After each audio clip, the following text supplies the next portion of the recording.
Ladies and gentlemen, welcome back to the channel. Peace, love, and positivity to you. My name is Sohum, and today I'm going to be reacting to and lyrically analyzing the song August and Everything After by the Counting Crows.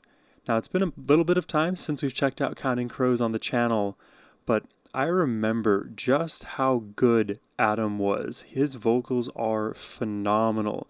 He is such a unique singer, and that comes especially in his vocal delivery, his phrasing, the rhythm and cadence of every single word. I mean, he'll extend syllables that you would never expect somebody to extend and tumble into other words in just indecipherable ways on a first pass. It's very impressive, and he can convert something that would, any other singer would sing in a more banal kind of way rhythmically into something far more interesting and nuanced. So that's just the vocals. We can then talk about the melodies and everything as we hear them, but I'm super excited to check this out today. But before we do, a special thank you to Daniel the Basie for making this donation request and the selection today. Thank you very much, my friend. Now, we jump in.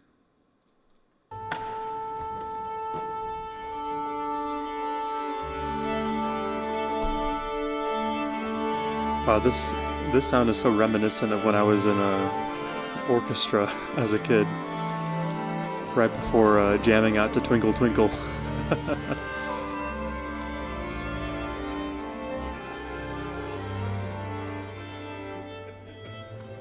It's a beautiful interior.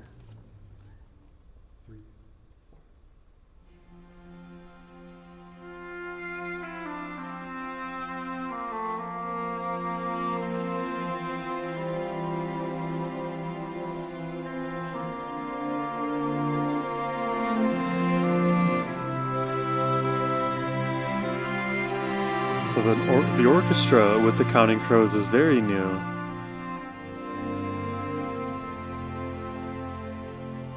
I love when bands collaborate with the orchestra. It's just so emotive. They're waking up Maria, 'cause everybody else has got some place to go.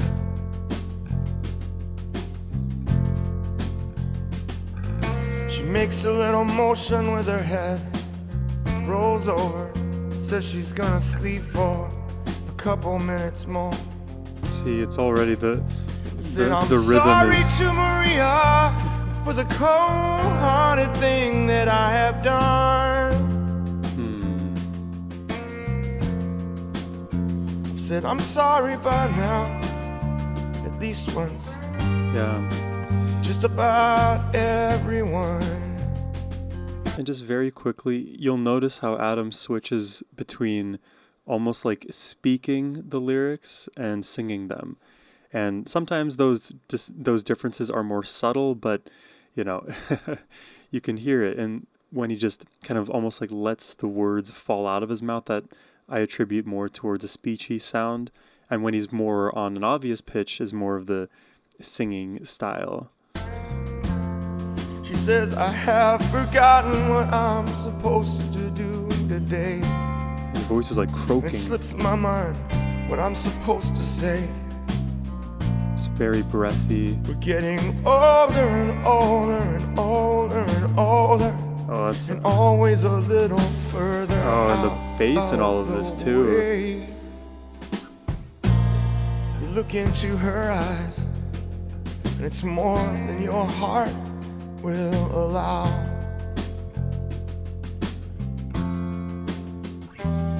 In August and everything after, you get a little less than you expected somehow. Oh, I like that line. That's my favorite line. Well, I stumbled into Washington Square just as the sun began to rise. The drums just so effortless in their subtlety here. And I walked across the lawn to the cathedral, and I lay down in the shadow of St. Mary's in the sky. I'm just one of these late model children waiting for the king. Where did that come from? What a moment. There ain't no sign of Elvis in San Francisco. It's just me, and I'm playing this rock and roll thing.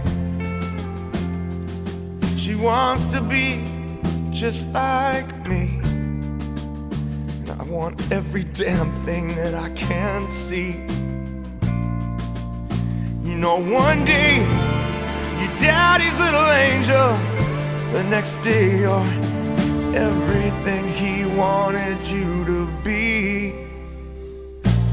They dress you up in white satin, and they give you your very own pair of wings. Wow, that's a good father. In August and everything after, I'm after everything. Wow, I find this so satisfying to listen to. Oh, and it's cinematic here too.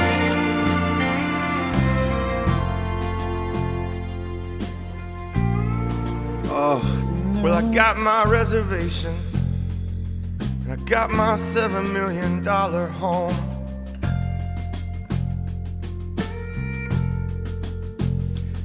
I got the number of some girl in North Dakota the intensity. who's always wide awake, so I never have to spend the night alone.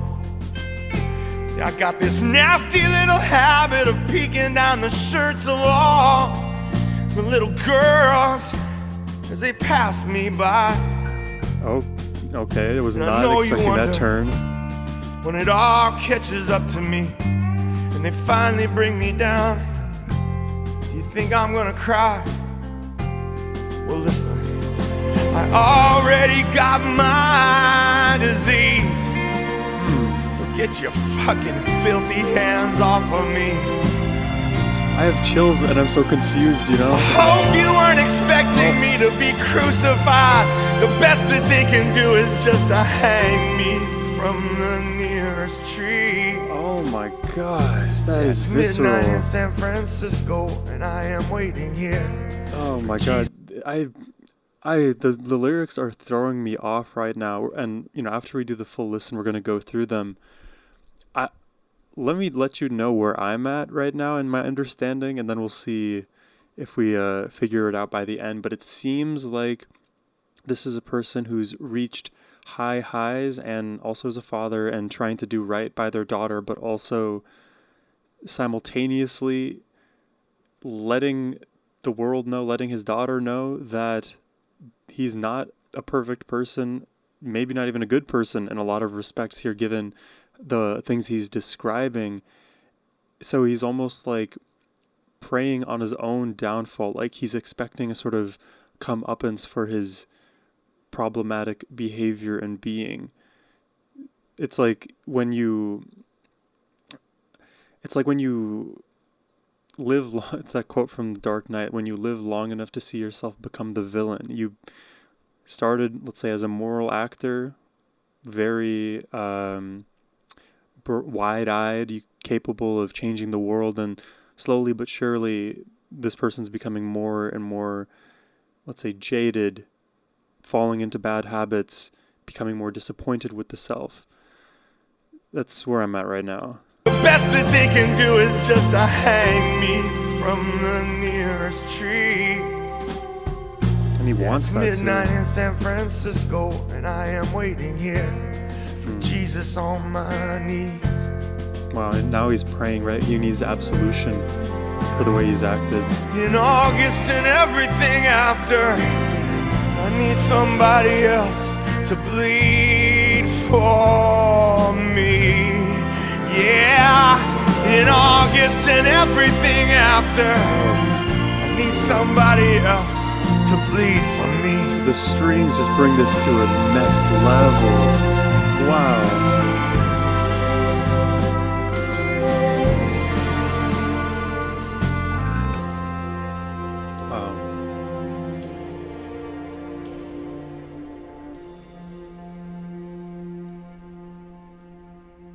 Well, I came down from San Francisco because I had confidence in a military mind.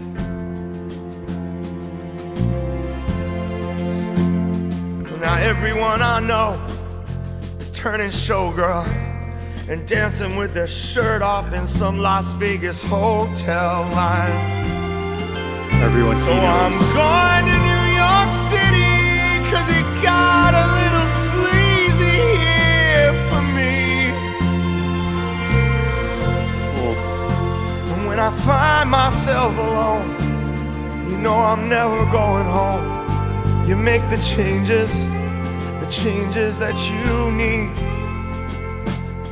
But I no longer know how to pray. This is beautiful. I live in a dog town, and it's a Dalmatian parade. I change my spots over and over, The Dalmatian but they never seem spots. to fade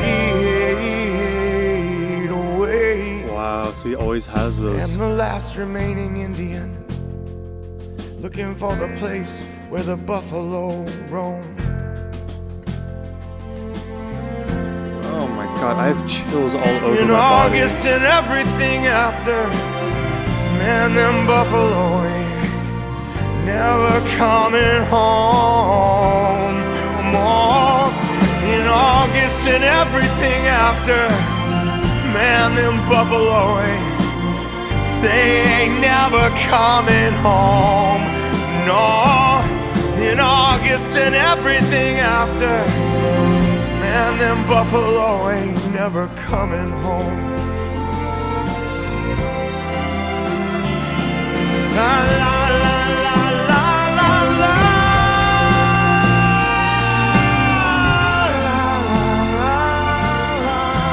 Oh, that's so nice. La la la la la la.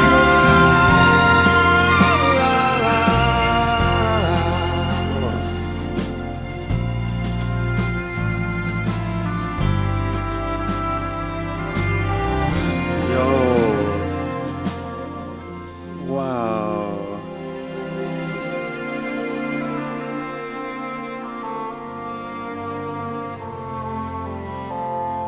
It's a subtle intensity that you feel throughout this whole song. Oh, beautiful. What a cool concept, too. Darn nice there, Mr. Duritz. Any comments from the bridge? It's Adam Duritz, right?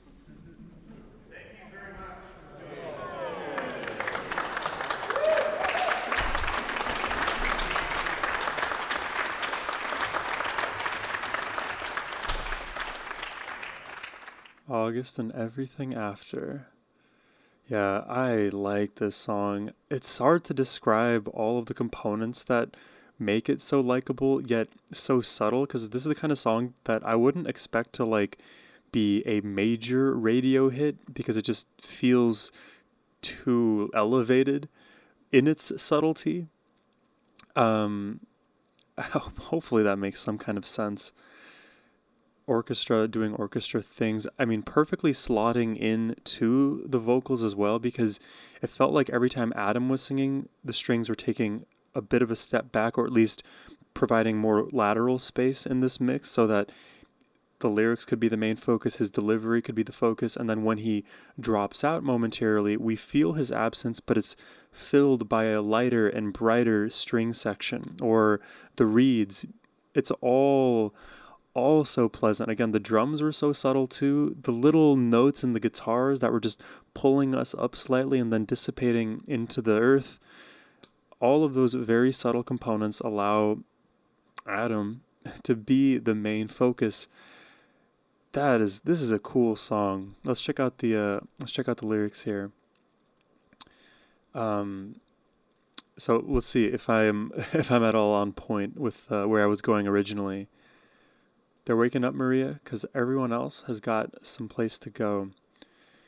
She makes a little motion with her head, rolls over. So like part of the way I was also like interpreting this song as I was listening is he's speaking he's like telling the story chronologically going forward, but also he's giving his own poetic notes and takeaways interspersed throughout. So part of it is more like literal and just describing the events that are unfolding, and the other part is more poetic. So up here, they're waking up Maria because everybody else has got some place to go. Why are people leaving from where they are? They're waking up, right? They were in some kind of slumber. She makes a little motion with her head, rolls over, and says she's gonna sleep for a couple of minutes more. So she wants to stay in that slumber for longer. And Adam here is trying to wake up Maria. I've said I'm sorry to Maria for all the cool-hearted things that I've done. I've said I'm sorry by now, at least once, to just about everyone. Ta-da-da-doo. What does he say? To just about everyone. It's just, that's a cool line. So he has done a lot of wrong, it seems, and apologized to as many people as he can, and he has to wake up Maria now too, to his state of being, it seems, because for so long he was, let's say, presenting himself a certain way, and Maria may not have known about that, but now I have to wake you up from the delusion that I unfortunately put you under. And she says, I've forgotten what I'm supposed to do in the day, and it slips my mind what I'm supposed to say, getting older and older and older, and always a little farther out of the way. You look into her eyes, and it's more than your heart will allow.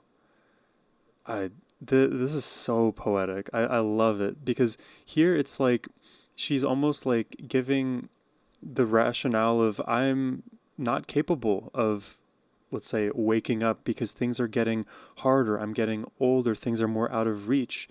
It's more distant. You look into her eyes and it's more than your heart will allow. Because when you meet somebody's gaze, that's when you can be brutally honest with them about what you think, what your emotions are, what you've done.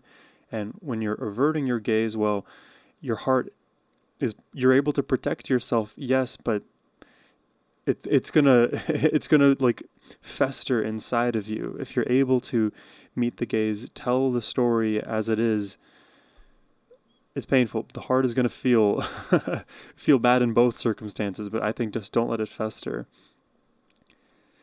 In August and everything after, you get a little less than I expected somehow. In August and everything after too, I wonder where the idea of painting it more seasonal comes from.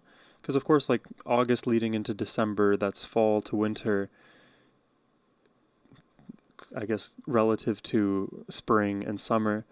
Things are a little bit more dreary, they're a little bit colder, there's less motivation for things, and you get a little less than I expected somehow. I thought I was going to be able to give you more here, but you're not going to get all of that. While I stumbled into Washington Square just as the sun began to rise, I walked across the lawn to the cathedral and lay down in the shadow of St. Mary's in the sky. So he's doing a bit of cloud watching. Just one of these late model children waiting for the king. And right here, I remember the song getting huge. It was kind of a surprising moment for it. So I assumed that this, matters a lot just because of the louder dynamics in that moment. I'm just one of these late model children waiting for the king. Model children. So maybe this implies to me that the narrator is coming from, let's say, a childhood of means, and so because he has that background, he's supposed to follow a certain trajectory in life. But I'm late to being one of these model children. I never actually rose to that occasion, waiting for the king. But there ain't no sign of Elvis in San Francisco, the king being Elvis in this regard. It's just me, and I'm playing this rock and roll thing. She wants to be just like me. I want every damn thing I can see. So I want. That's the operative word here. I want so much. And, it seems like this person's a rock star, so he's got a lot of what he wants in reach already, but what will he do with it? One day, you're daddy's little angel. The next day, you're everything he wanted you to be. They dress you up in white satin. They give you your very own pair of wings. Literally. And I don't know if there's a verb for making somebody into an angel, but angelizing. one's own daughter in in this context is what's happening. So somehow the life that the dad had envisioned for the daughter manifested itself completely, and then she's completely pure and angelic. But in August and everything after, I'm after everything. That is interesting too. August and everything after, I'm after everything, right? So again, chasing after more, but I think the expectations from before not being met have to play a part into this. I said la la la la la la. Now I got my reservations, and I got myself $1 million home, and I got the number of some girl in New York City. Like life is real good. I was always wide awake, so I never have to spend the night alone. I got this nasty little habit of peeking down the shirts of all the little girls as they pass me by, and I wonder when it all catches up to me. So he's like living the high life, he's doing whatever debaucherous things and acting completely immoral, and actually he has the cognizance to think, oh, I may be doing all of this now, and I have it, and I'm in that 15 minutes of fame, let's say, but maybe not forever. And they finally bring me down. Do you think I was going to cry? Well, I already got my disease. So take your fucking filthy hands off of me. Wow. Because the assumption here is if they thought he was going to cry, they're trying to console him and hug him. But his framing here of those hands on him are quite the opposite of what you may expect. Also, the other direction my mind was thinking is that these hands belong to like adoring fans of his, and he's being extremely curt and rude to the people who are there to support him. And I hope you don't expect me to be crucified. A lot of Christian imagery throughout this too, references to Jesus, the crucifixion, wanting to atone, like laying below the church. I kind of noticed that throughout. The best that they can do is just to hang me from the nearest tree. Wow. Because it's midnight in San Francisco, and I'm waiting here for Jesus on my knees. Wants to be saved for all of the wrongdoings he did, because he is culpable, and others know that too.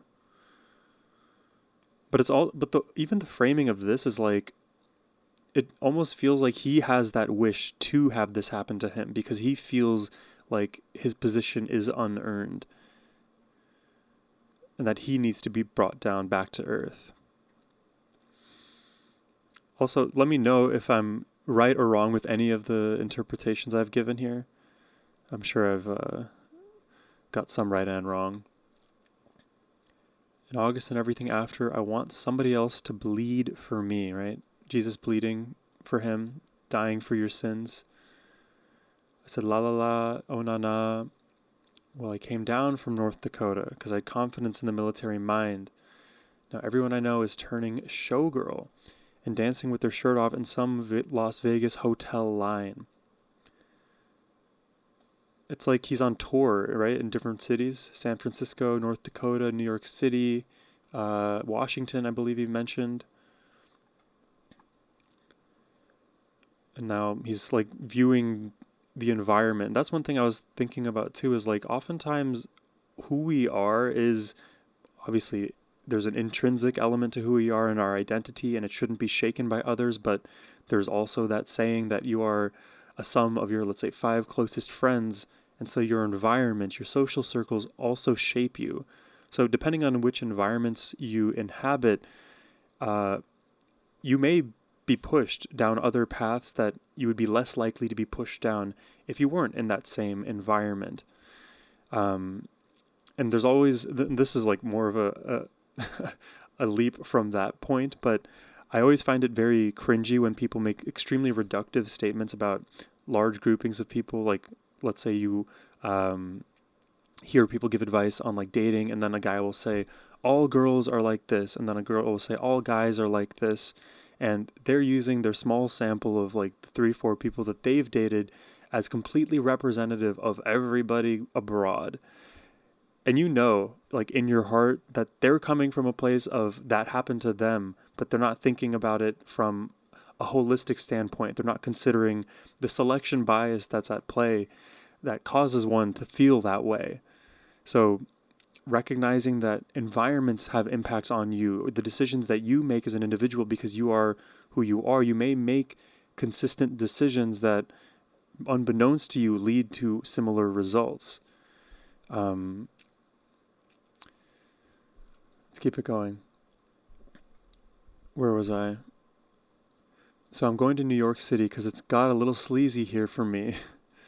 When I find myself alone, I know I'm never going home. You make the changes that you need.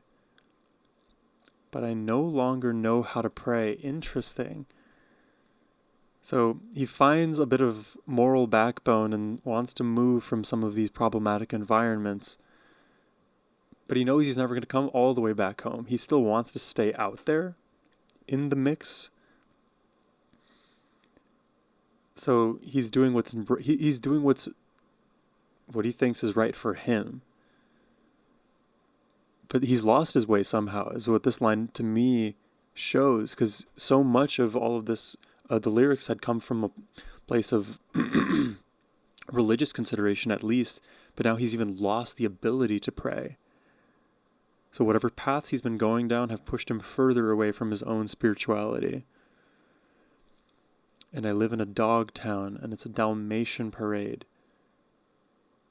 So Dogtown to me implies like a problematic town, and it's a Dalmatian parade where we are all spotted over and over. We have our flaws, our scars, we wear them, others can see them. They never seem to fade away, so we will always have these artifacts of who we are, maybe maladaptive behaviors or beliefs.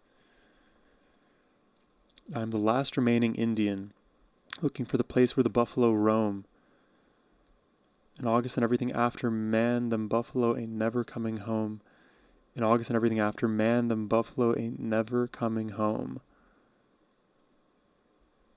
Oh, this feels like a massive punchline to me. I'm trying to understand it.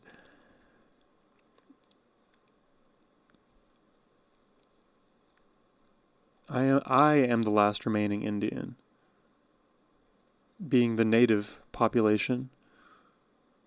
He believes he's the last of his kind here, looking for the place where the buffalo roam. Which feels like he feels like he's looking for home. But man, them buffalo ain't never coming home. Interesting. So he's lost parts of like who he is in his search for fame, in his search for glory and want and achieving high highs and trying to do right by the people around him, but really only considering himself, and the slipping slowly starts to happen.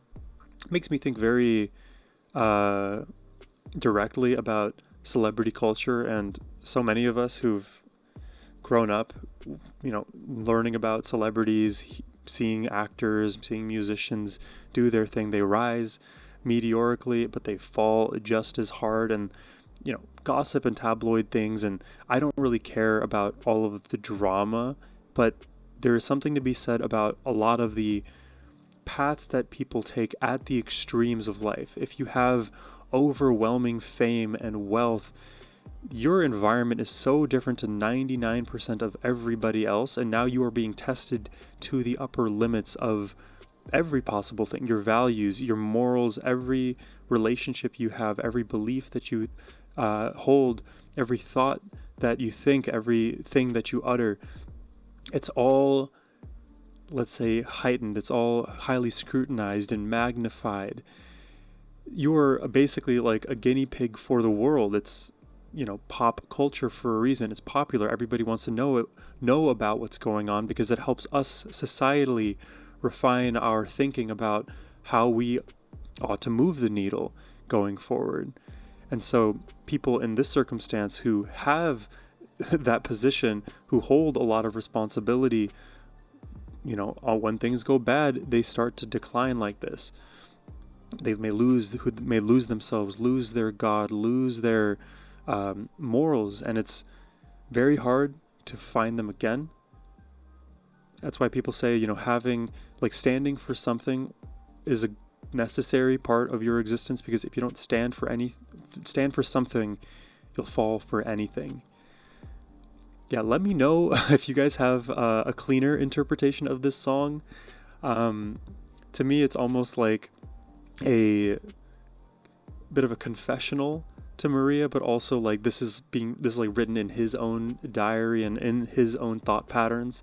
So part of it is like an overture to his daughter, but also another part of it is like introspecting on all of the decisions in life that he's made that brought him to these points. Yeah, we can learn by example. There's a thing that they say, intelligent people, they learn by their own mistakes, and wise people, they learn from the mistakes of others. Yeah, let's not, as individuals ourselves, make these mistakes. But yeah, again, let me know what you thought about this one today. I hope you enjoyed the reaction. If you did and want to request more Counting Crows yourself, you can do so by clicking the first link in the description box below. But as always, my friends, have a wonderful rest of your day. Take care and peace.